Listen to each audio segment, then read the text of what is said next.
నమస్కారం ఈటీవీ 360కు స్వాగతం. ముందుగా ప్రధాన అంశాలు. కుప్పంలో 7 పరిశ్రమలకు సీఎం వర్చువల్ శంకుస్థాపన. 2203 కోట్ల పెట్టుబడి, 22,330 మందికి ఉద్యోగాలు. విశాఖ సిఐఐ సదస్సు నిర్మాణాత్మకంగా ఉంటుందన్న సీఎం. రాష్ట్ర పునర్నిర్మాణానికి సరైన వేదికగా అభివర్ణన. ఎర్రచందనం స్మగ్లర్లు స్వచ్ఛందంగా లొంగిపోవాలన్న పవన్. లేకుంటే ప్రత్యేక ఆపరేషన్ చేపడతామని హెచ్చరిక. తిరుమల లడ్డు కల్తీ నెయ్యి కేసులో అజయ్ కుమార్ అరెస్ట్. బోలే బాబా కంపెనీకి రసాయనాలు విక్రయించినట్లు గుర్తింపు.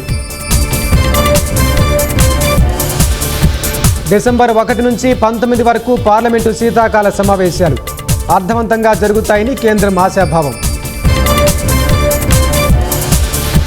బీహార్ యువతను రౌడీలుగా మార్చాలని ఆర్జేడీ చూస్తోందన్న మోదీ. అధికారానికి వస్తే తుపాకుల రాజ్యమేనని విమర్శలు.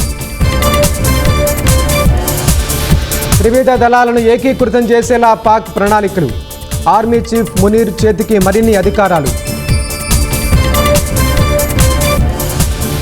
విజయవాడలో దేదీప్యమానంగా ఈటీవీ కార్తీక దీపోత్సవం. పెద్ద ఎత్తున హాజరైన మహిళలు.